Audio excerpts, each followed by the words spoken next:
જે સાથ આપે તે પાર્ટીને મત આપો. શંકરાચાર્ય અવિમુક્તેશ્વરાનંદે ગૌરક્ષાને લઈને આપ્યું મોટું નિવેદન.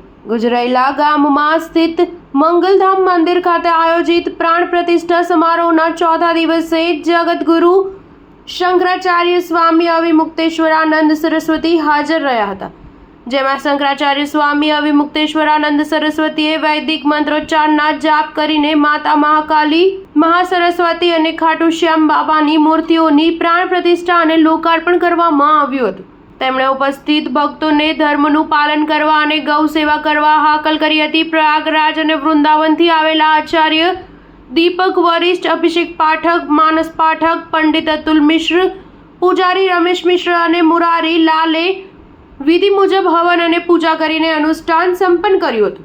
જેમાં બપોર પછી 4 વાગ્યે શંકરાચાર્ય સ્વામી અવિમુક્તેશ્વરાનંદ સરસ્વતી આ મૂર્તિઓની પ્રાણ પ્રતિષ્ઠા કરી હતી. આ પ્રસંગે શંકરાચાર્યએ કહ્યું કે આ એ જ જગ્યા છે જ્યાં ભગવાન પણ આવવા માટે તરસે છે.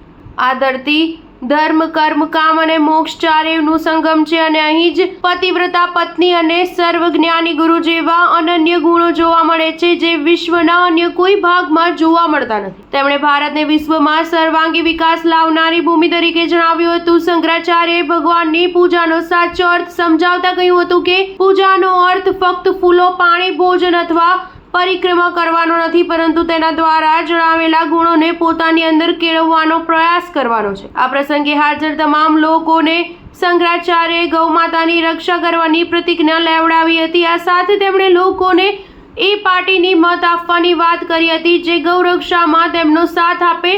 મંગલધામમાં મોડી રાત સુધી પૂજા, પ્રસાદ વિતરણ અને વિશાળ ભોજન સમારંભ ચાલુ રહ્યો હતો, જેમાં મોટી સંખ્યામાં ભક્તોએ ભાગ લીધો હતો. સ્ટાર ન્યૂઝ 7 હંમેશા સચ્ચાઈની સાથે.